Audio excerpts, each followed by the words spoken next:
Okay, let's draw a catch basin. So after getting or setting the unit into millimeter, let us draw line here. So ang sukat niya ay 45 by 45 ang kabilaan yan. Then we have to fillet that. So fillet natin. Then ang radius, it should be 37.5. Pick natin yan. Join natin. Join natin yan. Then we have to copy. Copy natin para gagamitin natin mamaya. So after joining, let us draw a circle. So, circle 37.5 ang diameter. Then, we have to offset. Create tayong, dito, circle again. 36 naman yan sa kabila, ha? 37.5 dito, 36. Then, we have to rotate this. 3D rotate. So, yan. Patayin lang natin yan. Then, the other one. Okay? Then, we have to move. Move na lang natin. Okay? So, after pala, sweep muna natin. Sweep bago move natin yan. So, insert natin yan. Dalhin natin siya. Okay? Then, we have to. Pagtapos nating ma-move siya, maya-maya we have to subtract. Okay? Tayo dyan sa realistic, then subtract. Subtract natin. Ayan, ang lalabas. Then, after that, let us draw a line here around 3 mm. 3 millimeters lang, ha? Ang length yan. Then, let us draw circle. Circle niya is 39. Okay? Then, after that, circle again. Gagawin natin 37.5. Okay? Then, press pull natin into 3 mm. Then, again, yan na natin siya. Subtract. Pagka-subtract, after subtracting, copy natin siya. Okay? Gawa ulit tayo dito ng circle, 37.5, ayan siya, then 34 yung isa. Then, rotate ulit natin siya, patayin natin. Okay? Then, doon sa line na 100 mm, no? Banong line na yan, ha? Ginawa natin. Press pull natin yan, 100. No, that is 50 lang, 50 I mean, 50, yan. Then, subtract. Ayan. Move natin itong dalawang circle. No? Pagkatapos natin dalhin sa frame. Move na natin to. Then, after that, let us move these two rings. Okay? Move natin to. Ayan. Then, gamitin natin itong displacement yung line. Reference natin. Pick here. Then, another this one. No? Center to center. Okay? Pick nyo yung bandang dulo, then center point ng circle o cylindrical. Okay, then copy natin to. We have to copy this. Pick, mamaya gamitin natin yan. Okay, next, we have to move this. Move natin yan dito. Okay, move. Then this one. Rotate muna natin to. 3D. Rotate. Pick here. Then we have to move later. Okay, so once we move, okay, touch natin siya. Connect this endpoint to the center. Pwede naman papasok din, or around mm. 3 mm. Okay, let us move yung endpoint. Okay, sa dulo ng 3 mm dito. Let us pick.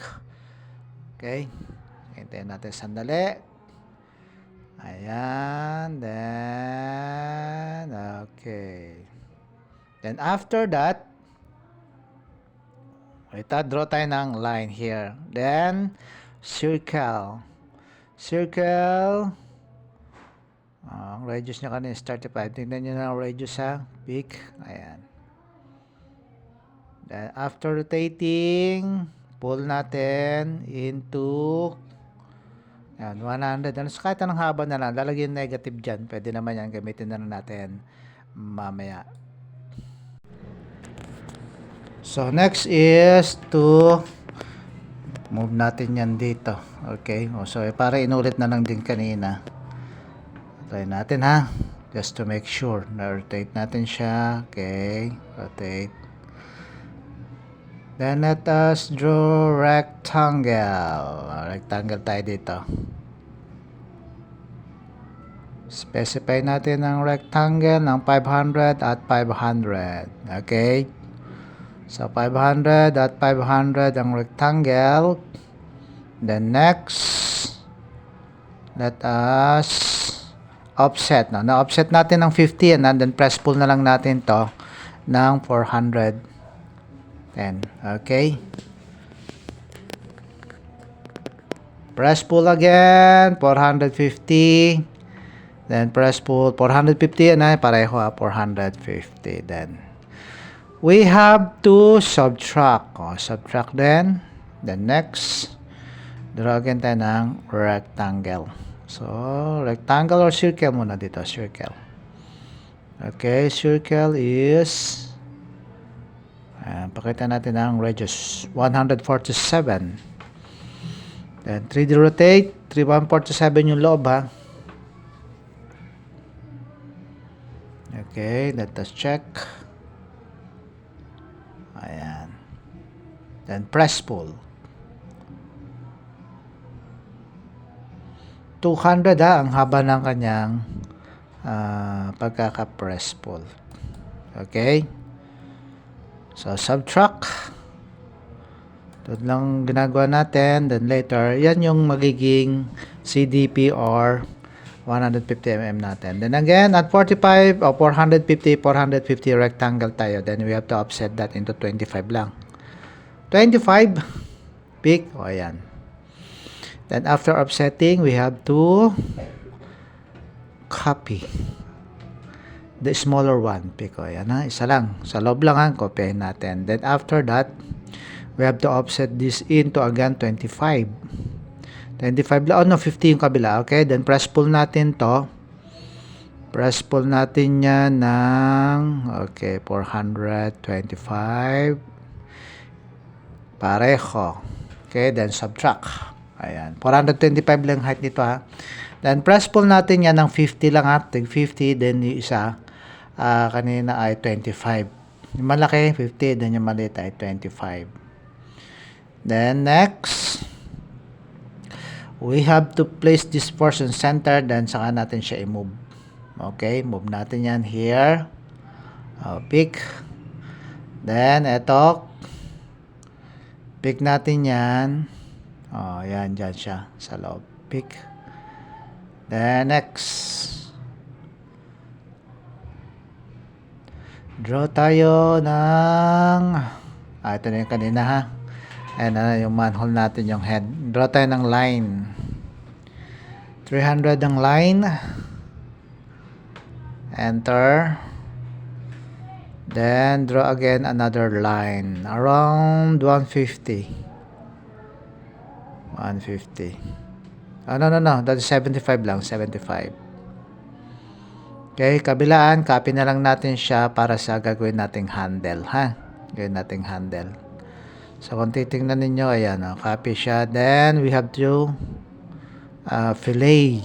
Fillet radius niya is 10. Then, draw tayo ng circle dito. Ang diameter ng radius is 10. Pick natin yan. Then, after that, we have to join. 3D rotate muna natin to. Ayan. Okay? Ayan. 3D rotate. Then after that i-join natin yung line natin para sa gayon ay may ano natin. Ayan, join lahat join. Join natin.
So right now, on the final drop, okay, eto na siya.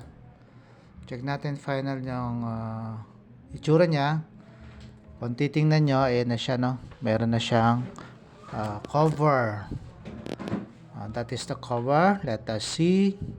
Using the orbit, 3D orbit natin siya. Tingnan natin yung itsura. So, ayan na siya likod. Okay? So, ano yung naka-elbow dyan? Ito yung butas. Okay? Pag tinignan nyo yung kanyang butas. Catch basin to, guys, ha? That is the catch basin. Now, ito yung downspout. Okay? Mula sa ulo, dyan yung tubo. Then, this is the PVC 3 inches elbow. 90 degrees. Then, this is the CDP or concrete drain pipe. Okay, PVC yan pwede naman 16 o 150 mm. This is the hollow block or the concrete. Okay, concrete catch basin na ang kapal niya ay 100. Then this is the flooring. Flooring niya ng 2 inches ang kapal. Then kung titingnan nyo sa labas, ito yung part na to, ito yung kanyang cover. Ayan, handle niya, ito ilalim mo. Okay, 15 taas. Then yung sa baba ay 25. Yung sasalpak yan dyan. Then if we will move this, okay, let us move this. Ayan ha. Yan yung kanyang magiging cover para hindi siya malagyan ng mga solid sediments. So ayan siya. So kung lilinisin, tatanggalin lang yung cover na yan. Okay, that is the complete example of a catch basin. Concrete ha. Okay.